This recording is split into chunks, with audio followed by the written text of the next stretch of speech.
आपको लगता है 22 तारीख को मामला हल हो जाएगा? बहुत सारे लोग ये कह रहे हैं फर्द जुर्म आयद करने का फैसला तो कर लिया ना, अगर खुदा न खास्ता कोई सजा हो गई तो फिर फर्द जुर्म तो खैर अभी उसमें तो बड़ा टाइम लगता है, वो फिर एक्सेप्ट होगी, फिर जुरिडिक्शन है, फिर बाकी चीजें हैं, तो वो अभी तो खैर अगर वो जुरिडिक्शन में भी जाए तो वो तो फिर लंबी कहानी है। आपको लगता है 22 तारीख को मामला हल हो जाएगा? कि बहुत सारे लोग ये कह रहे हैं फर्द जुर्म आयद करने का फैसला तो कर लिया ना, अगर खुदा न खास्ता कोई सजा हो गई तो फिर नहीं, वो फर्द जुर्म तो खैर अभी उसमें तो बड़ा टाइम लगता है, वो फिर एक्सेप्ट होगी, फिर जुरिडिक्शन है, फिर बाकी चीजें हैं, तो वो अभी तो खैर अगर वो जुरिडिक्शन में भी जाए तो वो तो फिर लंबी कहानी है। लेकिन मुझे उम्मीद यही है कि ये इस पे जो है वो हम कर पाएंगे।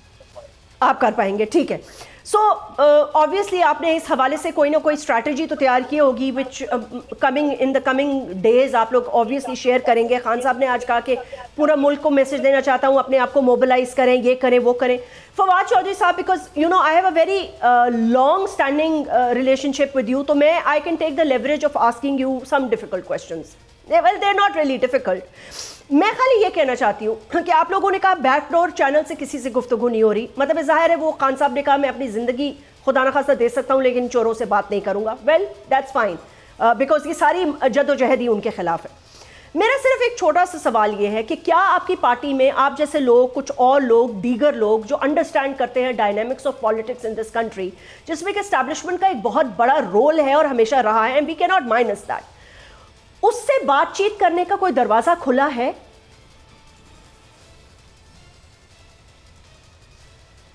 फवाद, क्या आप कुछ? जी, हम तो चाहते हैं इलेक्शंस करवाना, ठीक है, हम ये चाहते हैं कि इलेक्शंस की तरफ जो है वो हमें जाना चाहिए। अब हमसे इलेक्शंस, एक तो ये है कि हमें इलेक्शंस की जरूरत है, लेकिन हमसे ज्यादा पाकिस्तान को इलेक्शंस की जरूरत है। इसलिए जजमेंट कि आपने जिस तरीके से आप रोज मीडिया फॉलो करती हैं, आपने देखा होगा पिछले 5 महीनों में एक भी कोई ऐसी बात नहीं आई कि जहां पे कोई नया प्रोजेक्ट लग रहा हो, कोई पाकिस्तान में कोई बिजनेस एक्टिविटी हो रही हो।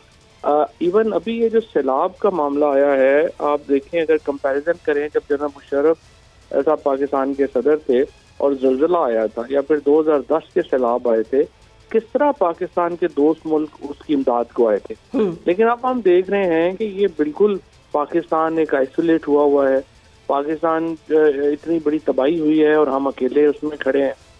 हमारे जो करीब तरीन दोस्त ममालिक हैं उन्होंने भी कोई इस तरह से हाथ जो है वो हमारा नहीं पकड़ा।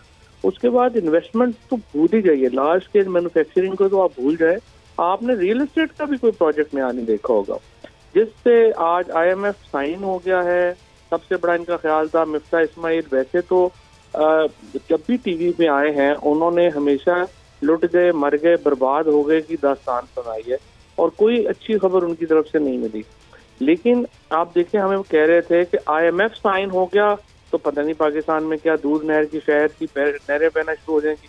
IMF साइन होने के बाद आज 245 रुपए में भी डॉलर आपको नहीं मिल रही है। आप जा किधर रहे हैं? तो जब तक ये पॉलिटिकल स्टेबिलिटी नहीं होगी पाकिस्तान में, मिडिल क्लास की तो कमर टूट गई है। बिजली के बिल 2 दफा और देने पड़ जाएंगे, यहाँ लोग गुर्बत की सतह से नीचे आ जाएंगे। तो this what's going on now is totally unacceptable. बोल किसी के भी दबाव में आकर अपने फैमिली मेंबर्स को अलहदा नहीं करेगा। बोल हमेशा आवाम की आवाज बनता रहेगा और आवाम के मसाइल दिखाता रहेगा। बोल की आवाम से खुसूसी दुआओं और साथ देने की अपील। सबसे ज्यादा व्यूज, सबसे ज्यादा रील्स और सबसे ज्यादा रेटिंग के साथ बोल अब भी नंबर 1 पोजीशन पर बरकरार। सब्सक्राइब करें और बेल दबाएं ताकि कोई खबर रह न जाए।